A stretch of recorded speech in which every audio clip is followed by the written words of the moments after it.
Om Namo Bhagavate Vasudevaya. Om Namo Bhagavate Vasudevaya. Om, I bow to the Lord Vasudeva. Joy to you.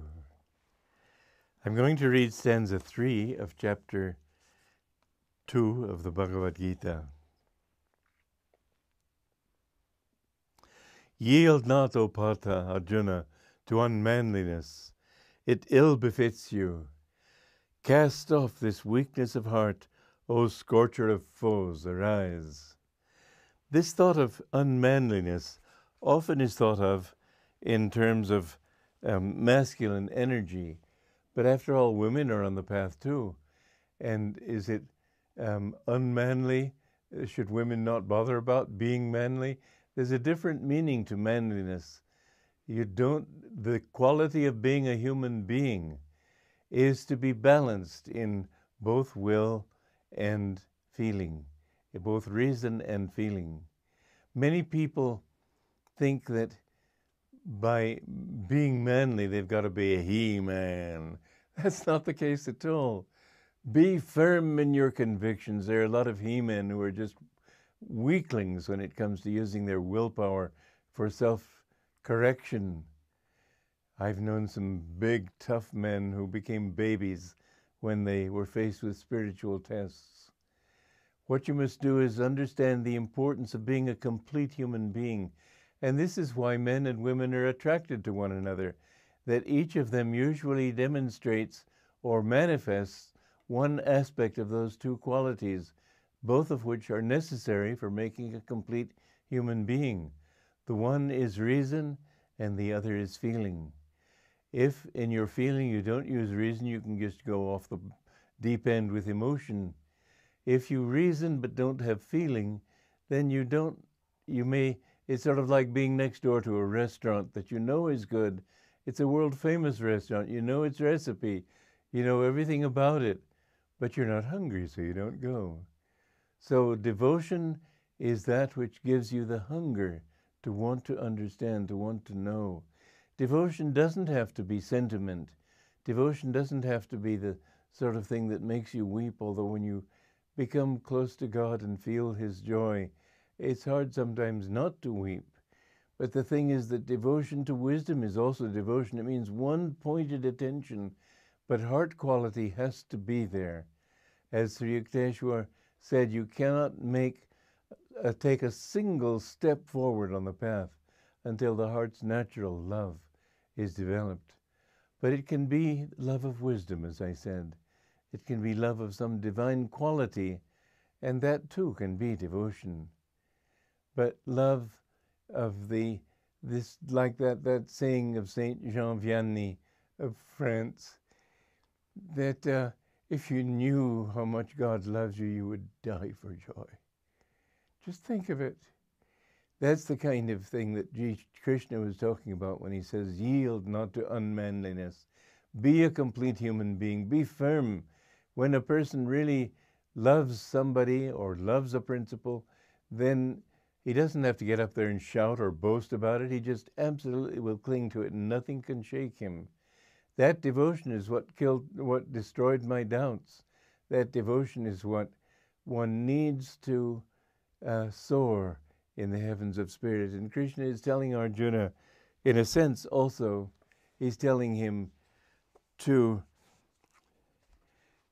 yield not to unmanliness, he said it ill befits you. But this courage that he's talking about here is the courage born also of love.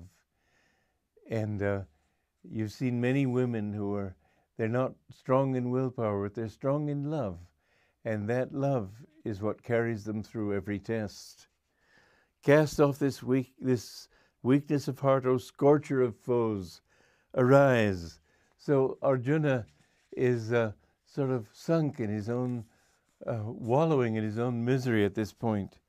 And then Arjuna replied, O slayer of Madhu, destroyer of foes, Krishna, how can I make war shooting against Bhishma, my own deep-seated ego reality, and against Drona, my own preceptor of past tendencies, which have always defined me as I was, and perhaps am.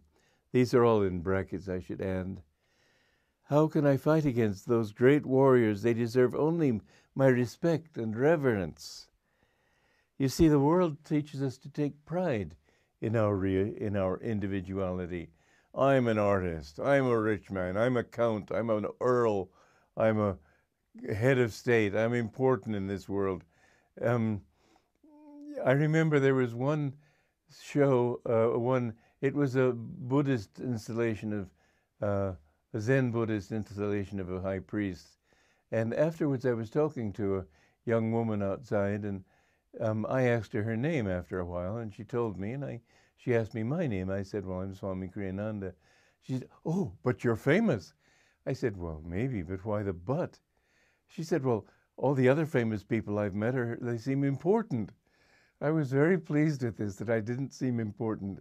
I knew that what she meant was they didn't seem self-important. But I like that thought of not being important. Don't feel that you have any importance in your life.